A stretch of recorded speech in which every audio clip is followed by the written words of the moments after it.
کیونکہ ہم 1972 سے اس کو آفیشلی منائے جا رہے ہیں اس کو لیبر ڈے کو. لیبر ڈے کا آغاز کس وجہ سے ہوا؟ اس کی کیا بیک گراؤنڈ ہے؟ دیکھا جائے تو مزدور وہ طبقہ ہے جو کہ آئی تھنک کہ نگلیکٹڈ ہے ہر جگہ پوری دنیا میں ہی. تو ان لوگوں کی ویجز کے اوپر اور ان لوگوں کے جو بھی رائٹس ہیں اس کے بارے میں بہت کم ہی لوگ سوچتے تھے. جی. تو اسی وجہ سے یہ سارے ایکٹس بنے تاکہ ان لوگوں کو پراپر ان کی کیا ریکوائرمنٹس ہیں.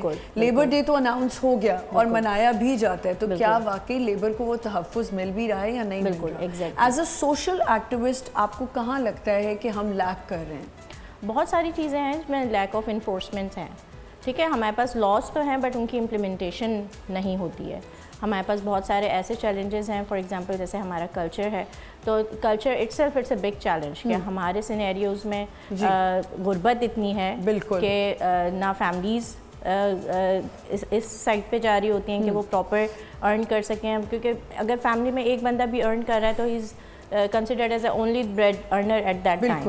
تو اسی وجہ سے فیملیز اپنے بچوں کو بھی مطلب جو چائلڈ لیبر ہے اس کی طرف لے لے جاتی ہے. بالکل ٹھیک کہہ رہی ہیں. تو یہ غربت is one of the factor. اچھا, آپ نے بالکل ٹھیک کہا کہ بریڈ ونر ایک ہی بندہ ہوتا ہے, یا چلیں دو ہو جاتے ہیں اگر دونوں میاں بیوی کما رہے ہیں. جو بات آپ نے کہی کہ ایک ڈیلی ویجز والا بندہ اور ایک لیبر انسان جو ہے, جو لیبر کر رہا ہے, کام کر رہا ہے, اس کے تحفظ کے لیے وہ پس ہی رہا ہے ہر طرف سے. اگر وہ فیکٹریز میں کام کر رہا ہے تو فیکٹریز کو زیادہ منافع ہو رہا ہے, سب کچھ ہو رہا ہے, لیکن اس کی ڈیلی ویجز جو ہیں یا اس کا جو انکم ہے وہ اتنا اپ ٹو دا مارک نہیں ہے. بالکل ٹھیک ہے. آپ کیا کہنا چاہیں گے اس میں؟ دیکھیں, پہلے تو آج جو لیبر رائٹس کا ڈے ہے, میں تو کہتا ہوں کہ labour rights are the human rights. جی. اور سب سے بڑی بات یہ ہے کہ آج میرا برتھ ڈے بھی ہے. یہ تو بڑی بات ہے, ہیپی برتھ ڈے. میری مدر, میں ہمیشہ کہتا ہوں کہ ایک انڈسٹریس مدر نے ایک انڈسٹریس سن کو جنم لیبر ڈے پہ دیا. بالکل پیدا. سو دیکھیں, آپ نے جو کہا کہ اس کا جو اوریجن کہاں سے ہوا, جی, بیسیکلی مزدوروں کے ساتھ ان کی ورکنگ کنڈیشنز, ان کی فیئر ویجز, ان کے ساتھ برتاؤ اچھا نہ ہونا, ان کے ساتھ تفریق کا. تو شکاگو میں جب مزدوروں نے ایک اسٹرگل کی, ان کی لانگ گھنٹے کام کرائے جاتے تھے, ان کی مزدوری پوری نہیں دی جاتی تھی. تو دنیا میں اگر آپ ہسٹری دیکھیں گے تو ایک یہ جو مارجنلائز طبقہ تھا, جیسے میڈم نے کہا کہ مزدور ایسے مارجنلائز اور ونربل سیگمنٹ ہے, تو انہوں نے ایک اسٹرگل کی شکاگو کے شہیدوں کے نام پہ, اور وہاں سے یہ لیبر ڈے کا آغاز ہوا. اس کے بعد آپ دیکھیں گے کہ 1919 میں جب لیگ آف نیشن آئی تو وہاں انٹرنیشنل لیبر آفس بنی, جس کو آئی ایل او کا پریڈیسیسر ہم کہتے ہیں, اور آئی ایل او تو 1946 میں بنا.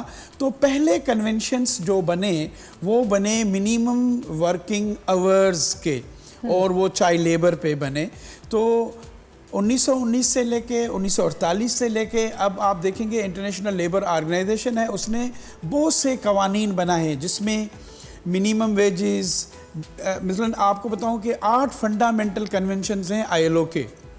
ایک یہ ہے کہ آپ کسی کو بھی جنس کے, رنگ پہ, مذہب پہ, نسل پہ تفریق نہیں کریں گے, ڈسکریمنیشن نہیں کریں گے. اس کو ہم کہتے ہیں آئی ایل او کا آرٹیکل 100. اور دوسرا ہے کہ سیم مزدوری کے لیے اگر مرد کو زیادہ اجورہ دیں اور عورت کو کم دیں تو اس کو کہتے ہیں ڈسکریمنیشن ان دا ویجز. وہ ہے آئی ایل او کا کنونشن 111. تو 2 تو ہو گئے یہ نان ڈسکریمنیشن کے حوالے سے اور ایکولیٹی کے, 2 ہیں چائلڈ لیبر کے حوالے سے. اور ایک چائلڈ لیبر کا ہے کہ minimum age of a child into work, اس کو ہم کہتے ہیں آئی ایل او کنونشن 138. دوسرا ہے ہمارا I L O convention 182 worst forms of child labour. تو 2 وہ ہو گئے. 2 ہیں ہمارے بانڈل لیبر پہ, ایک ہے 105, پہلا ہے 29 ایبولیشن آف بانڈل لیبر, اور پھر ہے 105. تو بانڈل لیبر پہ 2, چائلڈ لیبر پہ 2, اور 2 خواتین پہ, اور 2 ہیں مزدوروں کی رائٹ ٹو ایسوسیشن پہ, ان کی کلیکٹو بارگیننگ پہ, اس کا آئی ایل او کنونشن 87 اور 98. تو یہ آئی ایل او کے کنونشنز بنیادی طور پہ مزدوروں کی جو ایکسپلائٹیشن ہے, اکنامک, سوشل, جتنی بھی ایکسپلائٹیشن ہے ان کی ٹریڈ یونین سے لے کے یہ سارا ایک لیگل فریم ورک دیتا ہے بالکل دیتا ہے, لیگل فریم ورک ہے, لیکن کیا اس پہ امپلیمنٹ ہوتا ہے؟ نہیں, انفارچونیٹلی امپلیمنٹیشن ہے لیکن اتنا زیادہ نہیں, کیونکہ ہمارے یہاں کا جو لیبر طبقہ ہے they are not aware of their rights unfortunately. Because ان کو اویئر ہونے ہی نہیں دیتے نا. بالکل, ایکچولی تو بات یہ کہ دیکھیں جو اویئرنیس ہے بھی, آج میں یہ شو کر رہی ہوں ان کو اویئرنیس ہوگی, بٹ جہاں وہ اپنے رائٹ کے لیے they want to stand and they want to talk about it, تو وہیں پہ ان کو اسٹاپ کر دیا جائے, ہالٹ کر دیا جائے. بالکل ایسا ہی ہے. تو یہ I think this is one of what is law and order doing for that? See, we have the basic fundamental provided under the Constitution of Pakistan. I would say کہ it is a failure of the state جو کہ ایک basic provide نہیں کر سکتا بندے کو. Under article 25A of the constitution جو ہے, کانسٹیٹیوشن ہمیں جو ہے وہ کہتا ہے کہ child between the age of 5 to 15 is supposed to have education, free education and health. تو جو بیسکس ہیں ہمارے وہی ہمارے گورنمنٹ سے وہ پرووائڈ نہیں ہو پا رہے, جس کی وجہ سے چائلڈ لیبر اور باقی ساری چیزیں پروموٹ عام ہوتی جا رہی ہے. میم نے بالکل ٹھیک کہا کہ جہاں غربت اتنی ہوگی تو وہاں تو ایک بچہ جو ہے وہ ایک خاندان جو ہے. اچھا, ہمارے یہاں تو ایک اور کانسیپٹ ہے, جب آپ ہمارے ڈومیسٹک سٹاف ہے یا ہاؤس ہیلپ ہے یا ان کو آپ سمجھاتے ہیں لیبر ایز, ہم ان کو بھی لیبر ہی لیں گے, جب آپ ان کو سمجھاتے ہیں کہ بھائی کیوں اتنے بچے پیدا کرنے, تو کہتے ہیں جی یہی ہمارے کمانے کا ذریعہ بنیں گے.